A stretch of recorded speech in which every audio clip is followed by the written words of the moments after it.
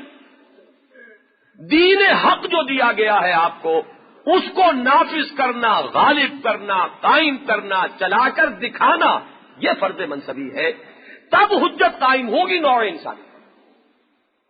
یعنی وہ جو بنیادی مقصد تھا بعثت انبیاء کا، اب اس کو ذہن میں رکھیے، اتمام حجت، وہ اتمام حجت اس دور کے اعتبار سے کہ جس میں محمد الرسول اللہ صلی اللہ علیہ وسلم کی بعثت ہو رہی تھی، صرف اسی طریقے پر ہو سکتا تھا کہ صرف انفرادی ہدایات نہ ہو، صرف اخلاقی تعلیمات نہ ہو، صرف نظری طور پر کوئی چیز پیش نہ کر دی جائے، ایک مکمل نظام زندگی دیا جائے اور اس مکمل نظام زندگی کو عملاً قائم کر کے چلا کر دکھا دیا جائے، تب حجت قائم ہوگی نوع انسانی پر۔ یہ اتمام حجت ہے محمد الرسول اللہ صلی اللہ علیہ وسلم کا مقصد ہے۔ اب اس کا ایک نتیجہ نکلتا ہے، دیکھیے بڑا فرق ہے وعظ اور نصیحت میں اور کسی غلط نظام کو بے خوبن سے اکھیڑ کر صحیح نظام کو قائم کرنے میں بڑا فرق۔ زعشق تاب صبوری ہزار فرسنگس، باز کہیے، نصیحت کیجیے، کہیں ایسا بھی ہوگا کہ آپ کا استہزاء ہو، مذاق اڑایا جائے، کہیں گلے میں ہار بھی ڈالے جائیں، آؤ بھگت بھی ہوگی، دعوتیں بھی ہوں گی، لوگ اپنی نگاہیں بچھائیں گے قدموں میں، لیکن یہ کہیے کہ سیدھے ہو جاؤ، ظلم کو ختم کرو، عدل قائم کرو، سب اللہ کے بندے بن جاؤ، کوئی کسی کا آقا نہیں، تمیز بندہ و آقا فساد آدمیت ہے، کونو عباد اللہ اخوانا، کوئی اونچ نیچ نہیں، سب اللہ کے بندے بنو اور بھائی بھائی بن جاؤ۔ سارے مفادات جو حضور نے آخری خطبے میں ارشاد فرمائے، تحت قدمی ہاتین، آج میرے ان دو قدموں تلے، سارے غرور نسب کے، سارے اپنی شرافت کے تصورات، برتری، اعلی مرتبہ ہونے کا خیال، مفادات، ربا، سرمایہ کے اندر جکڑ لینا نوع انسانی کو، تحت قدمی ہاتین، یہ نظام بدلنے کا جہاں آئے گا داعیہ، یہ معاملہ کبھی بھی ٹھنڈے پیٹوں برداشت نہیں ہوتا۔ جن کے مفادات پر زد پڑتی ہے، جن کا ویسٹڈ انٹرسٹ جو ہے وہ متاثر ہوتا ہے، وہ کبھی برداشت نہیں۔ اسی لیے ان دو مقامات پر جیسا کہ میں نے عرض کیا تھا، وَلَوْ كَرِهَ الْمُشْرِكُونَ، اس دین کو قائم کرنا فرض منصبی ہے، نافذ کرنا، غالب کرنا، چاہے مشرکوں کو کتنا ہی ناپسند، ناپسند ہونا ان کے مشرک ہونے کا لازمی تقاضا ہے، وہ مخالفت کریں گے، قدم قدم پر روڑے اٹکائیں گے، راستے میں کانٹے بچھائیں گے، سر پر راکھ ڈالیں گے، پتھروں کی بارش ہوگی، شیب بنی ہاشم راستے میں آئے گا، یوم بدر اور یوم احد اور یوم احزاب اور یوم حنین سارے پر آئے گا، لیکن اس دین کو غالب کرنا ہے، نافذ کرنا ہے، قائم کرنا۔ اس کا ذرا تصور کیجئے، سورہ شورى میں یہ الفاظ آئے ہیں، فَلِذَلِكَ فَادْعُ، پہلے یہی مضمون آیا ہے، ذرا الفاظ بدلے، ان اقیموا الدین ولا تتفرقوا فیہ، مسلمانوں جو دین تمہیں دیا گیا، دین حق اس لیے دیا گیا، اسے قائم کرو، اور اس کے بعد حضور سے کہا گیا فَلِذَلِكَ فَادْعُ، اے محمد صلی اللہ علیہ وسلم اس موقف پر ڈٹے رہو، اسی کی طرف بلاتے رہو، اسی کی دعوت دو. ولا تتبع اهواهم، ان کی خواہشات کی پیروی مت کرنا. یہ اس دور میں آیات نازل ہوئی ہیں جب اہل مکہ پرسیکیوشن کے تمام حربے آزمانے کے بعد مایوس ہو کر اب مصالحانہ پیشکشیں کر رہے تھے. بادشاہت بھی خود پیش ہے، دولت بھی پیش ہے، جہاں شادی کرنا چاہے اشارہ کر دیجئے. یہ پیشکشیں اس وقت ہوئی ہیں جب انہوں نے دیکھ لیا تشدد ناکام ہو چکا ہے. اس وقت یہ جواب دلوایا گیا فَلِذَلِكَ فَادْعُ وَاسْتَقِمْ كَمَا أُمِرْتَ وَلَا تَتَّبِعْ أَهْوَاءَهُمْ وَقُلْ آمَنْتُ بِمَا أَنزَلَ اللَّهُ مِنْ كِتَابٍ وَأُمِرْتُ لِأَعْدِلَ بَيْنَكُمْ. میں واعظ بن کر نہیں آیا ہوں، میں اس نظام عدل کو قائم کرنے آیا ہوں. صرف نصیحت کر دینا اور واعظ کہہ دینا نہیں ہے، اس نظام کو بالفعل قائم کرنا ہے میرا فرض منصب. یہ ہے ختم نبوت اور اتمام رسالت کا وہ مقام جس کو نہ اپنے سمجھے نہ غیر سمجھے. یہ جو پوری جد و جہد ہمیں 23 سالہ نظر آتی ہے محمد الرسول اللہ صلی اللہ علیہ وسلم کی. اب میں ایک لفظ جان بوجھ کر بول رہا ہوں. میں جانتا ہوں کہ اصطلاحات، نئی اصطلاحات، اس کو استعمال زیادہ نہیں کرنا چاہیے، لیکن یہ بھی جانتا ہوں کہ کسی دور کی اصطلاحات میں بات نہ کی جائے تو اس دور کے لوگوں کے ذہنوں تک ابلاغ نہیں ہوتا، بات پہنچتی نہیں. ہر دور کا ایک سانچہ ذہن کا بن چکا ہوتا ہے، وہ کچھ اصطلاحات کے حوالے سے سوچتا ہے. آپ 400 برس پہلے کی اصطلاحات استعمال کیجئے، وہ بات اوپر اوپر سے گزر جائے گی. وہ ذہن کے اندر سانچے وہ نہیں ہے جو اسے قبول کرے. اس لیے یہ ڈائلیما ہے. جدید اصطلاحات کی مدد لیے بغیر چارہ بھی نہیں، لیکن بالکل یا انہی کو اوڑھنا بچھونا بنانا نہیں چاہیے. اس لیے کہ جدید اصطلاحات کا اپنا ایک مفہوم بھی ہوگا جو آپ اس سے جدا نہیں کر سکیں گے. کوشش یہ کیجئے کہ لوگ اصل اصطلاحات قرآن و سنت کی جو ہے انہی کے حوالے سے سمجھیں، لیکن ابتداءً ابلاغ ذہنی کے لیے جدید اصطلاحات کا استعمال نہ بھولیں. اس تمہید اور معذرت کے بعد لفظ استعمال کر رہا ہوں کہ حضور کی 23 سالہ جد و جہد ایک عظیم انقلابی جد و جہد، ایک نظام کو جڑ سے اکھیڑ کر دوسرا نظام برپا کرنا. انقلاب صرف بات سے کبھی نہیں آتا، انقلاب کے اپنے تقاضے ہیں. اس میں تصادم ہوگا، اس میں کشمکش ہوگی، اس میں قدم قدم آگے بڑھا جائے گا. ایک قوت قدم بقدم آگے بڑھتی ہے اور دوسری قوت قدم بقدم پسپائی اختیار کرتی ہے. یہ انقلابی جد و جہد جو ہے یہی ہے جو نہ مستشرقین کی سمجھ میں آئی، نہ مغربی مورخین کی سمجھ میں آئی، اور ہم نے بھی سیرت مطہرہ کو اس کے حوالے سے بالکل نہیں سمجھا. دعوت کے نتیجے میں جو قبول کریں ان کو ایک منظم جماعت بنانا، ایک منظم قوت بنانا، اپنے پیش نظر انقلاب کی مناسبت سے ان کی تربیت کرنا، اور پھر معاشرے سے اس کو ٹکرانا، اور اس ٹکراؤ کے نتیجے میں اس قائم نظام کو اکھاڑ کر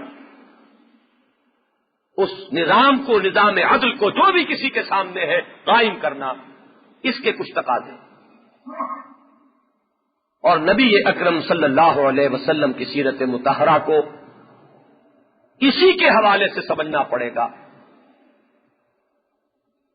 لِيُظْهِرَهُ عَلَى الدِّينِ كُلِّهِ، یہ ختم نبوت، ختم رسالت، اتمام نبوت، تکمیل رسالت کا تقاضا ہے. اور حضور کی بعثت کا یہ وہ خاص مقصد ہے جس کا ذکر قرآن مجید میں کسی اور نبی اور رسول کے لیے نہیں آیا، صرف محمد الرسول اللہ صلی اللہ علیہ وسلم کے لیے آیا. اور آپ کی 23 سالہ جد و جہد کا حاصل یہ ہے، ایک طرف وہ کہ الہدیٰ پہنچا دی گئی، نظری طور پر بھی عملی طور پر بھی، دوسری طور پر وہ دین حق عملاً قائم کر دیا گیا. وہ کیسے قائم کیا گیا، کن کن مراحل سے گزر کر کیا گیا، اس انقلابی جد و جہد کے خط و خال کیا ہیں، اس کے نمایاں مقامات و مراحل کیا ہیں، نبی اکرم صلی اللہ علیہ وسلم کی 23 سالہ انقلابی جد و جہد کا ایک اجمالی خاکہ انشاءاللہ العزیز میں کل آپ کے گوشے گزار کروں گا، اس لیے کہ سیرت کا یہ صحیح فہم جو ہے بدقسمتی سے ہمارے ہاں، جیسا کہ میں عرض کر چکا ہوں، یا تو ایک ما فوق البشر، ایک آرٹیکل آف ورشپ کی حیثیت سے سیرت النبی کو طاق میں سجا دیا گیا ہے، جس سے اتباع کا جذبہ نہیں ابھرتا۔ بقول مولانا مفتی محمد حسین نعیمی کہ جو حضور نے کیا وہ کرنے کا جذبہ بیدار ہو۔ اگر حضور نے دین کو قائم کیا اور نافذ کیا اور غالب کیا تو ہم بھی کریں۔ یہ اسی وقت ہوگا جبکہ وہ ایک انسانی سطح پر اس جد و جہد کا ایک خاکہ سامنے آتا ہے۔ تو یہ بہت اہم ہے، اس کے لیے انشاءاللہ تعالی کل جیسا کہ میں نے عرض کیا اپنی امکانی حد تک میں بیان کروں گا۔ اقول قولی ھذا واستغفر اللہ لی ولکم ولسائر المسلمین والمسلمات۔